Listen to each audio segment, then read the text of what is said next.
Assalamualaikum warahmatullahi wabarakatuh. Berjumpa lagi dengan saya Amar Pradopo di YouTube Amar Pradopo. Kali ini saya sedikit ingin mengulas atau menceritakan tentang salah satu tokoh wayang, kebetulan tokoh favorit saya, yaitu Bima. Nah, Bima atau Brotoseno. Nah, ini wayangnya. Ini saya sekalian dengan melihat laptop untuk sedikit penjelasannya. Bima itu adalah nama lainnya Werkodara atau Bimasena atau Brotoseno. Ia merupakan anak kedua dari Pandu Dewonoto dan juga Dewi Kunti. Itu salah satu Pandawa 5 nomor kedua. Jadi yang pertama Puntadewa, yang kedua Bima, yang ketiga Janaka, yang keempat Nakula, dan kelima Sadewa. Untuk saat ini kita akan membahas Bima, sosok Bima. Di Mahabharata itu pada saat Bima gugur, itu di pegunungan bersama saudara-saudaranya. Itu pada saat berakhirnya Baratayuda. Lah, untuk kelahiran Bima sendiri pada saat lahir itu menjadi sebuah telur, sejenis telur yang sangat tebal, itu tidak bisa dipecahkan oleh pusaka senjata apapun. Nah, dengan bantuan dewa, kebetulan ada gajah, salah satu gajah yang ingin menjadi dewa atau diangkat harkat martabatnya oleh dewa, yaitu namanya Gajah Seno.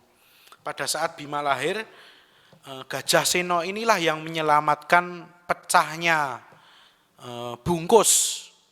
Itu di dalam cerita Bima Bungkus.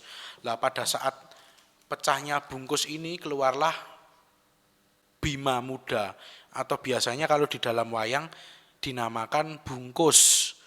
Biasanya Bungkus. Lah, setelah Gajah Seno mati,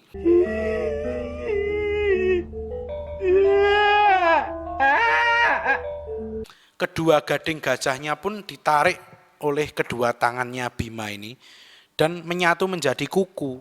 Nah, ini jadi di dalam kisah wayang itu kuku Ponconoko ini terjadi karena pada saat matinya Gajah Seno itu dijabutlah atau ditariklah kuku gading dari Gajah Seno itu hingga menjadi kuku Ponconoko.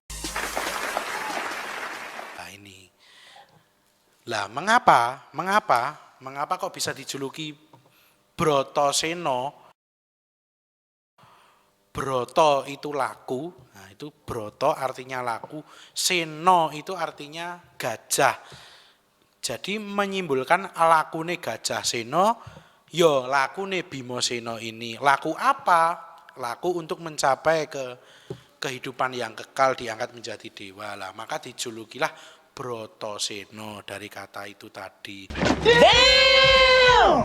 Broto laku, lakunya si Jabang bisa, lakunya Gajah Seno juga. Seno itu nama dari gajah. Lah, itu tadi sedikit kisah kemunculan Brotoseno. Oh my god! Wow! Ini juga ada tokoh wayang lagi. Apakah ini Brotoseno? Oh iya. Apakah ini juga salah satu tokoh Pandawa? Betul.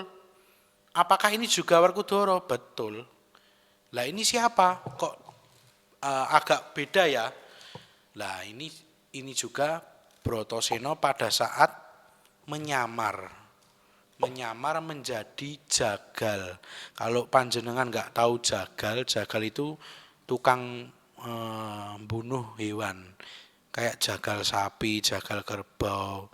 Lah, konon kisahnya itu pada saat lakon Wirata Parwa, di mana kerajaan Wirata pimpinan Prabu Matswapati itu eyang dari Pandawa, itu sedang dikudeta oleh adiknya, yaitu Kencaka Kencarupa.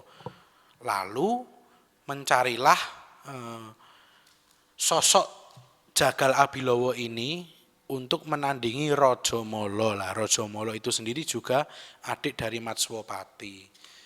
Lah Matswapati dan anak-anaknya dari pihak Wirata itu nggak tahu kalau ini Bratasena, nggak tahu, karena diriwayatkan Pandawa itu sedang menyamar.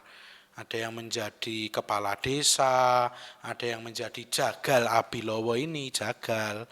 Terus ada yang menjadi guru tari Arjuna, ada yang mengurus peternakan dan persawahan Nangkula Sadewa. Lah, apakah ini juga bisa dipakai Bratasena? Ya mungkin bisa, cuman kalau menurut pandangan saya dan menurut pengalaman saya kelihatannya juga agak gimana gitu kan, mungkin dianggap sama, tapi untuk segi kecocokan atau pantes sih yo ora pantes yang dienggo Bratasena.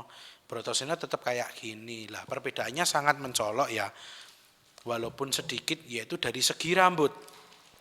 Kalau ini rambutnya gondrong, berikal, teruraikan. Lah kalau ini agak pendek lah, sebahu mungkin ya. Biasanya tokoh wayang ini nggak bisa dikeluarkan secara bersamaan karena beda sesi. Kalau ini waktu Bima Muda, kalau ini sebelumnya digelung yang bunder itu, terus baru disopot jadinya kayak gini. Lah, apa sih perwataan yang kita bisa ambil oleh sosok tokoh Bratasena ini yang menurut saya menginspirasi ya? Yang pertama, dia itu jujur. Jujur. Di kisah manapun Bratasena itu nggak pernah yang namanya berbohong. Dia selalu jujur. Diriwayatkan di cerita Dewa Ruci, Bima ini sosok yang teguh, punya pendirian yang kuat, sehingga pada saat dia berguru kepada Durna itu sebetulnya Bima itu dijelomprongke. Dijelomprongke iki ya basa Indonesiane apa ya, Mas? Dijerumuskan. Nah, dijerumuskan untuk nyeblung ke samudra. Nah, itu kan aslinya dijelomprongke biar mati, tetapi kan dia itu sangat patuh terhadap guru, jadi ya apa omonge ya tetap dipercaya, walaupun bahkan nyawanya pun menjadi taruhan enggak masalah. Yang pertama jujur, yang kedua punya pendirian, dan yang ketiga itu tegas. Tegas di sini berarti yang bener ya ngomong bener, kleru ya ngomong kleru. Dan anehnya Bratasena atau Bima ini selama hidupnya enggak bisa sopan, atau kalau yen wong Jawa ki ra iso tata krama ora iso basa, ora iso sila, ora iso lungguh. Maka kalau di pewayangan Bratasena itu mesti didebok, itu mesti nancepe ning dhuwur. Nah gini, terus tangane ngene.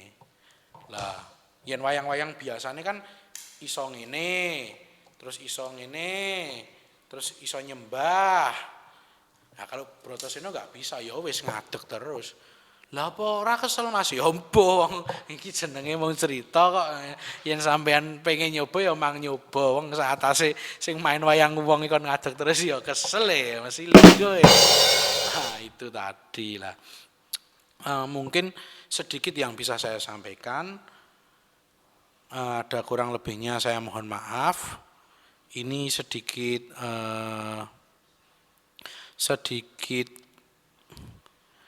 cerita atau obrolan dari saya. Jangan lupa juga untuk selalu subscribe di tombol bawah ini, gitu. Subscribe, like, komen. Untuk apa tujuannya? Untuk membangun channel saya agar memberikan konten kreatif, edukatif, dan tentunya celelean. Oke, baik. Salam Semar, sedulur Amar dimanapun Anda berada. Saya Amar Pradopo pamit undur diri. Assalamualaikum warahmatullahi wabarakatuh.